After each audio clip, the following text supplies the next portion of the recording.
of these languages were taught at different times: English during the 50s, French during Turkish rule in some schools, and French as a way of opposing to the British ruling. Gradually, after the 60s, these languages were gradually introduced in the government system, and other languages were added as well. So, the history of language testing in the Republic of Cyprus seems to have started when the Republic of Cyprus started having its existence, from 1960. Up until 1960, we didn't have any records of any high-stake tests existing. From what we have gathered, mainly tests were administered in class and set by classroom teachers. In 1965 until 1966, there was the introduction of common examinations, the so-called NES, in secondary schools.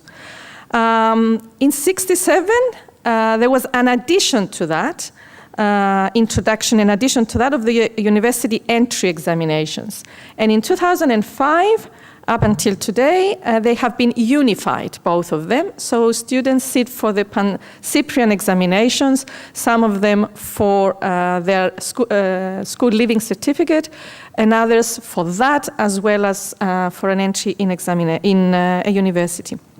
These examinations are administered by the examination services of the Department of Higher and Tertiary Education of the Ministry of Education and Culture, and they are set and marked by inspectors and teachers.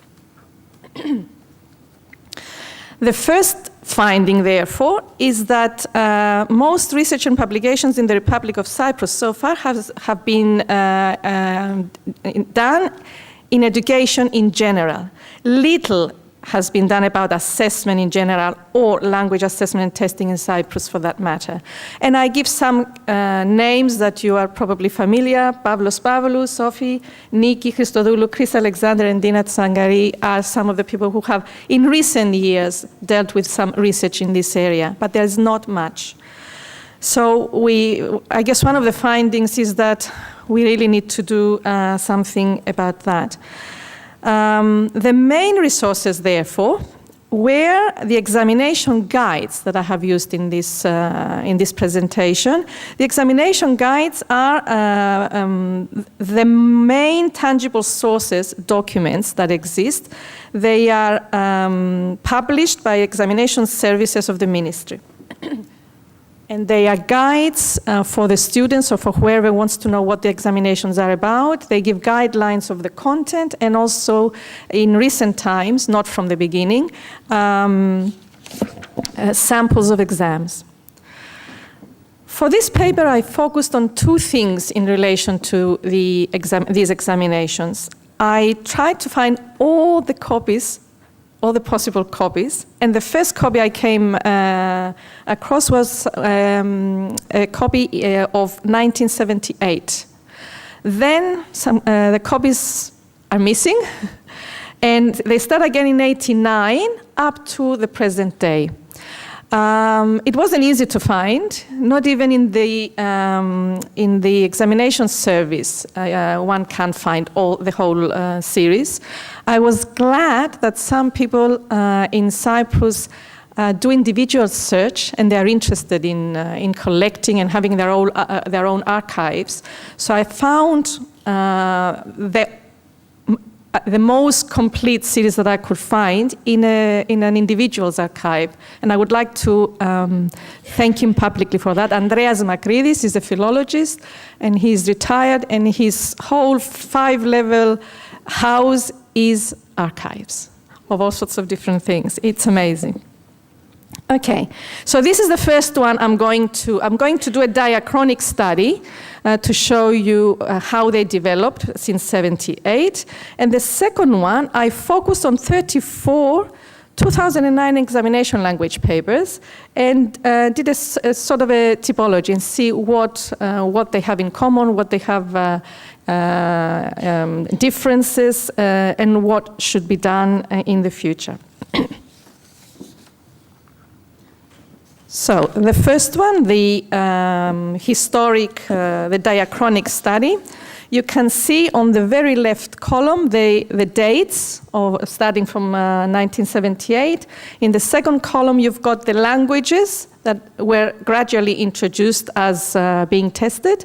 And then you've got the skills: writing, reading, language use, grammar, listening comprehension, and speaking. You can see that the very first ones, at least the ones we've got, they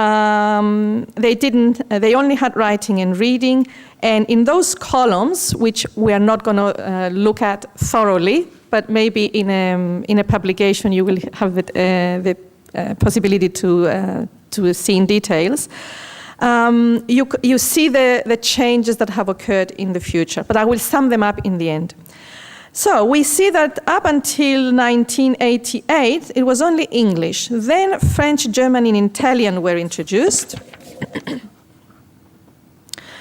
Turkish was introduced in 1993. Then we had Spanish in 1997. And then we had Russian in 2005, and at some time, which I haven't worked out, Bulgarian started with the police force for those who apply to become policemen.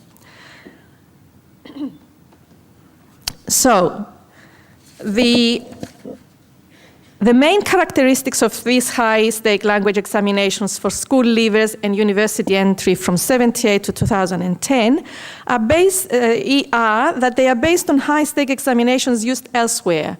Very often it was mentioned to me by either teachers or examiners or inspectors, thank you, that they sort of base their ideas on first certificate, maybe on GCE and exams like that. On the whole, most of them, as we have seen, test writing, reading comprehension, and language use, with few exceptions, which test listening comprehension. The Pan-Cyprian exams, for example, do that. And one exception would test oral production, a Greek one for Greeks from overseas. On the whole, although there have been some changes made through the years, they are mainly based on the examination models from overseas, as we said, and the major changes have been the following: number of words of the required written production, number of topics given to choose from, mark allocation, change in the focus of written production, more communicative nature of the activities, some more authentic use of texts, and some gradual variation in activity types. Here I would like, and the conclusions are that the tests are based on immediate needs, so they haven't had the chance to really research the area. 1960, there was a new country. They had to deal with a lot of things. One of them was education. Another one was testing. Another one was language testing. So in 50 years, which area do you cover first? So they had to cover immediate needs since the beginning of the first decade.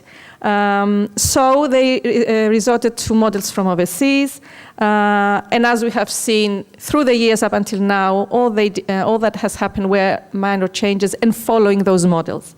So there is a need for local needs analysis.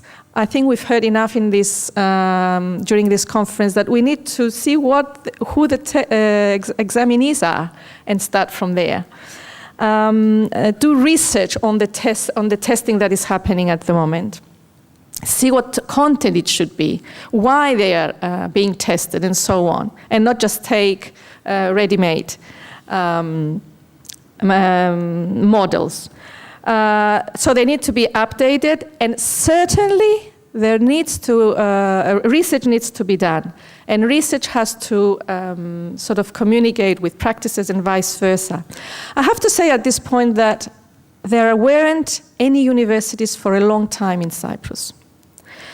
The first government university was established in early 90s, and for nearly 15 years it was the only university. Whoever wanted to study had to go overseas. I had to go overseas, okay, because I didn't have any other choice.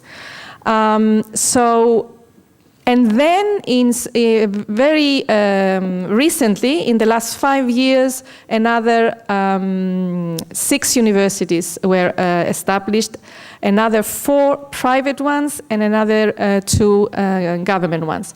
So that alone tells us why there wasn't enough research being done. If you don't have the academic setting so that they can start researching and so on, then it cannot be left on the shoulders of the practicing teachers' research.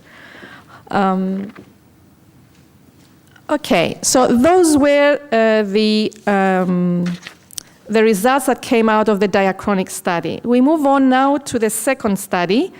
At the moment, there are 8 languages. You can see them on the left corner. 7 languages being examined, plus Greek as a mother tongue. And you can see the different types of examinations in each column that are being offered by the Ministry of Education, the Pan-Cyprian examinations, and you can see that 9 of those languages are examined there. Greek from examinations for Greeks from overseas. You know that there are a lot of migrants, Greek migrants or Greek Cypriot migrants overseas, so if they want to come back, there are examinations for them. Certification of very good or excellent knowledge of Greek or English.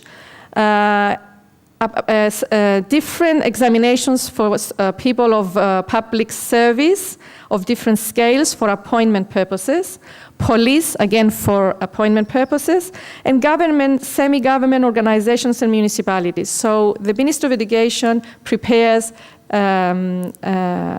examinations, including components of language testing for those agencies. The latest happenings in the area were curricular review, and it's still going on. It started in the last few years. An appointment of an 8-member examination council to review examination practices and to review teachers' appointment system. So, let's see some of the characteristics of these papers.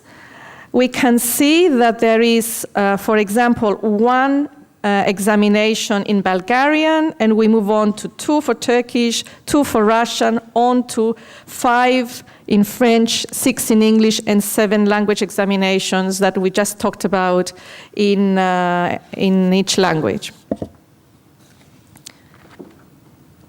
Then we looked at the structure. 24 out of those 34 examinations that have been looked at have 3 parts. And you can imagine what those 3 parts are. Writing, writing, reading comprehension, God forbid speaking. I wish it was there. We all wish it was there. And 2 again with, 5 again with 2 parts. The duration of these exams, some of them didn't mention how long they last. Others mentioned from 1.5 hours to 4 hours and 15 minutes for language testing. And you can see which ones they are. The next thing, which is something to note, I concentrated on how the written production was named. And you can see, for example, 12 examination papers called it essay. 10 called it production of written speech. 5 called it text writing, and so on. And we have only 1 which mentioned article as the written production, which is interesting. Topics are mainly of current social issues. Some of them would deal with some topics from the examinee's workplace. For example, if they are sitting the exam for police,